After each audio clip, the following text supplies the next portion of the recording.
मनोहारी भूतिया बंगला। बदलते रंगों वाले पत्थरों से बने वो सुंदर बंगले के पास एक छोटा सा गांव था। गांव वालों के बीच बसे हुए बंगले की कहानी भूतों और प्रेतों से भरी थी। यह कहानी उस दिन की है जब एक पुराने बुजुर्ग ने हमें बताया कि वहां कुछ ऐसा हुआ था जिसे किसी ने देखा नहीं, पर उसकी आवाजें बहुत बार सुनी हैं। श्रीमान रामचंद्र जी, जो आज सात्विक जीवन बिता रहे थे, कभी एक भयानक रहस्यमय बंगले में अपनी पूरी कहानी बताई थी। वे कहते थे कि जब वे छोटे थे, उनके पिताजी ने उन्हें यह बताया था कि इस बंगले में एक भूत रहता है जो रात्रि के समय अपनी भूख को बुझाने के लिए गांव के प्रवासियों की ओर देखता है।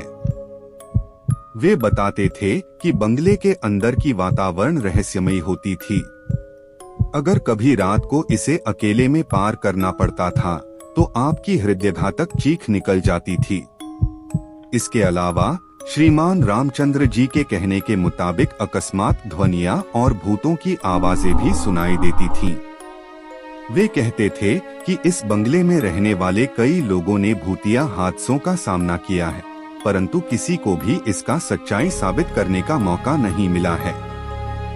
एक रात एक नए परिवार ने इस बंगले में रहने का निर्णय लिया। इस परिवार के सदस्य विजय और प्रियंका दोनों ही युवा थे। वे सोचते थे कि बंगले में रहकर उन्हें एक अलगाव मिलेगा। उन्होंने सोचा था कि बंगले की कहानियों ने उन्हें भी इसके प्रति अभिशाप से अनजान नहीं रखने दिया। जब विजय और प्रियंका बंगले में रहने के लिए आए तो उन्हें बंगले की खूबसूरती ने खींच लिया। उन्होंने वहां बिताने के लिए एक रोमांचक शाम की योजना बनाई। लेकिन जैसे ही रात के अंधेरे छानने लगे, बंगले का वातावरण अचानक बदल गया। विजय और प्रियंका को आवाजें सुनाई देने लगी, जैसे कोई दरवाजे पर दस्तक दे रहा हो। वे दोनों हैरान रह गए और उनकी दिल धड़कन तेज हो गई। प्रियंका ने डर से चीखते हुए कहा, "कौन है?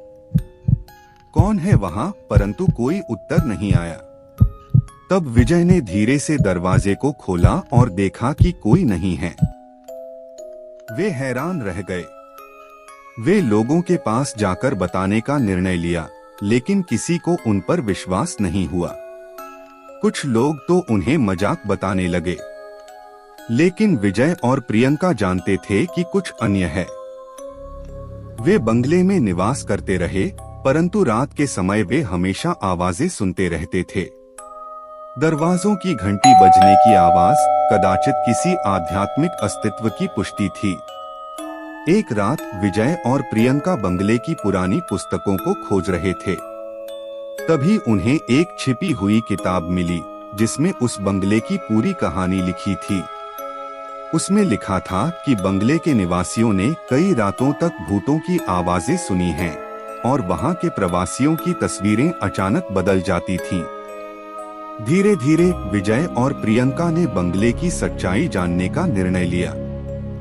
एक रात जब वे बंगले के अंदर थे, उन्हें भूतों की आवाजें सुनाई देने लगी। वे धीरे धीरे आवाजों की ओर चले गए और एक कमरे में पहुंचे जहां सबसे ज्यादा भूतों की आवाजें सुनाई देती थीं। वहां पहुंचने पर वे देखे कि एक पुरानी महिला उनकी ओर देख रही थी। उसकी आंखें लाल हो गई थीं और उसके बाल बिल्कुल सफेद हो गए थे।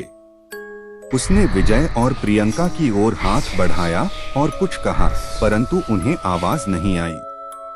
इसके बाद से विजय और प्रियंका ने उस बंगले को छोड़ दिया। वे जानते थे कि उन्हें अपनी सुरक्षा की चिंता करनी चाहिए। बंगले की खामोशी और उसमें बसे भूतों की आत्मा ने उन्हें अपनी जिंदगी की सबसे डरावनी घटना का सामना कराया। आज भी वह बंगला भूतों और प्रेतों के आवास के रूप में जाना जाता है। उसकी बदनामी और रहस्यमय वातावरण अब तक लोगों को डराता है। वहां जाने के लिए जो भी व्यक्ति हो, वह उस भूतिया बंगले की घटनाओं के साथ अपनी साहसिकता और हिम्मत की परख लेता है।